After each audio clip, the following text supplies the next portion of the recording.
Noel Tata کو اپنی low profile قیادت کے لیے جانا جاتا ہے، جو رتن ٹاٹا کے زیادہ عوامی کردار کے بالکل برعکس ہیں۔ انہوں نے پہلی مرتبہ ٹاٹا گروپ میں سال 2000 میں شمولیت اختیار کی تھی۔ کیرلا اسمبلی نے مرکزی حکومت کی طرف سے رام ناتھ کووند کمیٹی کی ایک ملک ایک چناؤ کے لیے کی گئی سفارشات پر احتجاج درج کروایا اور ایوان میں اس کے خلاف متفقہ طور پر قرارداد بھی منظور کی گئی۔ ریاست کے چیف منسٹر پنرائی وجین کی طبیعت ناساز ہونے کی وجہ سے ریاستی مقننہ امور کے وزیر ایم بی راجیش نے اسمبلی کے طریقہ کار کے قاعدے 118 کے تحت تحریک پیش کی اور ایک ملک ایک انتخاب کو غیر جمہوری اور غیر آئینی قرار دیا۔ واضح رہے کہ 140 رکنی اسمبلی میں نہ تو بی جے پی اور نہ ہی بی جے پی کی قیادت والی انڈیا اتحاد کی کسی پارٹی کے پاس ایک بھی رکن اسمبلی ہے، اس لیے پہلے سے یقینی تھا کہ اس قرارداد کو متفقہ طور پر منظور کر لیا جائے گا۔ قرارداد پیش کرتے ہوئے ریاستی وزیر راجیش نے کہا کہ اگر ایسی کوشش حقیقت بن جاتی ہے تو اس سے ہندوستان کا وقافی ڈھانچہ کمزور ہوگا اور ملک کی متنوع پارلیمانی جمہوریت سے سمجھوتا ہوگا۔ انہوں نے یہ بھی کہا کہ کووند کمیٹی کی رپورٹ میں اخراجات کو کم کرنے کا ذکر ہے۔ انہوں نے کہا کہ ایسا کرنے کے اور بھی طریقے ہیں۔ یہ اقدام اقتدار کو مرکزی بنانے کی کوشش ہے، جو RSS اور بی جے پی کا ایجنڈا ہے۔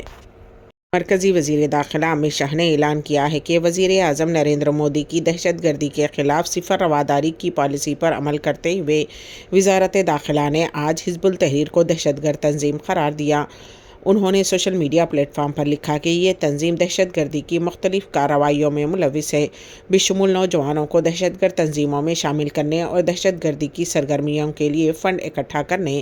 اس سے ہندوستان کی قومی سلامتی اور خود مختاری کو سنگین خطرہ لاحق ہے۔ مودی حکومت دہشت گردی کی طاقتوں سے آہنی مٹھی سے نمٹ کر ہندوستان کو محفوظ بنانے کے لیے پرعزم ہے۔ ایک گزٹ نوٹیفیکیشن میں وزارت داخلہ MHA نے حزب التحریر پر الزام لگایا کہ وہ مختلف سوشل میڈیا پلیٹ فارمز، محفوظ ایپس کا استعمال کرتے ہوئے اور نوجوانوں کو دہشت گردی کی کارروائیوں میں ملوث ہونے کی ترغیب دینے کے لیے دعوی میٹنگز کے ذریعے دہشت گردی کو فروغ دے رہا ہے۔ MHA نے مزید کہا کہ حزب التحریر ایک ایسی تنظیم ہے جس کا مقصد ملک کی شہریوں کو شامل کر کے جہاد اور دہشت گردانہ سرگرمیوں کے ذریعے جمہوری طور پر منتخب حکومتوں کا تختہ الٹ کر ہندوستان بشمول عالمی سطح پر اسلامی ریاست اور خلافت قائم کرنا ہے، جو کہ جمہوری سیٹ اپ اور داخلی سلامتی کے لیے ایک سنگین خطرہ ہے۔ السویدی پارک 2024 ریاض کا سب سے بڑا سالانہ تفریحی فیسٹیول داخلہ مفت۔ پیش ہے اس سلسلے میں ہمارے نمائندے KN واصف کی خصوصی رپورٹ۔ غیر ملکی باشندوں کے لیے ریاض میں بتوسط السویدی پارک 2024 فیسٹیول دیکھو اپنا دیش جیسا موقع فراہم کیا گیا ہے۔ اس سالانہ تفریحی فیسٹیول میں غیر ملکی اپنے وطن کی ثقافت، کھان پان، پہناوے، کھیل کود، تفریح، تماشے، گیت سنگیت، رقص، موسیقی، انٹرنیشنل اور لوکل DJ وغیرہ سے لطف اندوز ہوں گے۔ السویدی پارک 2024 میں داخلے کی کوئی فیس یا داخلہ ٹکٹ نہیں ہوگا۔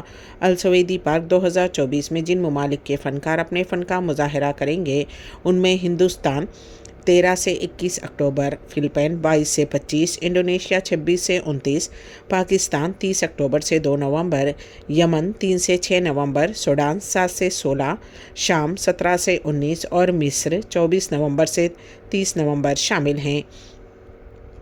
یہ تفصیلات سے السویدی پارک 2024 کے انتظامیہ نے ایک پریس کانفرنس میں بتائیں۔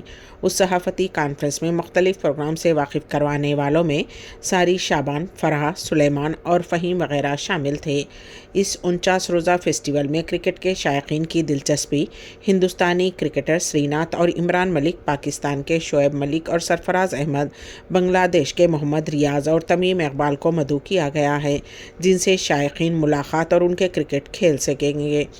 ہندوستان کے معروف موسیقار و گلوکار ہمیش ریشمیا، سلیکامبلی پاٹل اور ریمی بھٹائی ریپر، پاکستان کے Asim Azhar youngster rapper, Khumariyaan band, جبکہ بنگلہ دیش سے نگار بالول جیمز اور سویریشی سبرینا اپنے فن کا مظاہرہ کریں گے۔ بچوں کی تفریح کے خصوصی کارنیول، اسٹیج پروگرام اور کھیل کے میدان ہوں گے۔ عوام کی دلچسپی کے لیے اس سال فیسٹیول میں بہت سارے نئے فیچرز کا اضافہ کیا گیا ہے۔ پچھلے سال اس فیسٹیول میں 5 ملین افراد نے شرکت کی تھی، اس سال اور زیادہ کی توقع ہے۔ بتایا گیا ہے کہ اس عظیم فیسٹیول کے وسیع انتظامات کی نگرانی کے لیے 1600 کارکنان متعین رہیں گے، جبکہ مرکزی گیٹ پر مہمانان کے داخلے کو آسان اور سہولت بخش بنانے کے لیے 40 قطاریں بنائی گئی ہیں۔ متحدہ عرب امارات دفاع الفجیرہ میں زبردست بارش۔ متحدہ عرب ریاست دباء الفجیرہ میں 10 اکتوبر جمعرات کی شب موسلادھار بارش کے باعث شہریوں نے راحت کی سانس لی۔ عارف نے بتایا کہ دن میں زبردست دھوپ کی وجہ سے یہاں کے شہری کافی بے چینی محسوس کر رہے تھے۔ انہوں نے مزید بتایا کہ گرج چمک کے ساتھ زوردار بارش نے موسم میں خوشگوار تبدیلی پیدا کر دی، لیکن زبردست بارش کے باعث انٹرنیٹ خدمات متاثر ہوئیں۔ عوام کو ایک دوسرے سے رابطہ کرنے میں دشواریاں پیش آئیں۔ بارش کے باعث متعدد مقامات پر ٹریفک کو بھی جام دیکھا گیا۔ امبیڈکر اردو نیوز کے اختتام سے قبل دوبارہ سرخیوں پر ایک نظر۔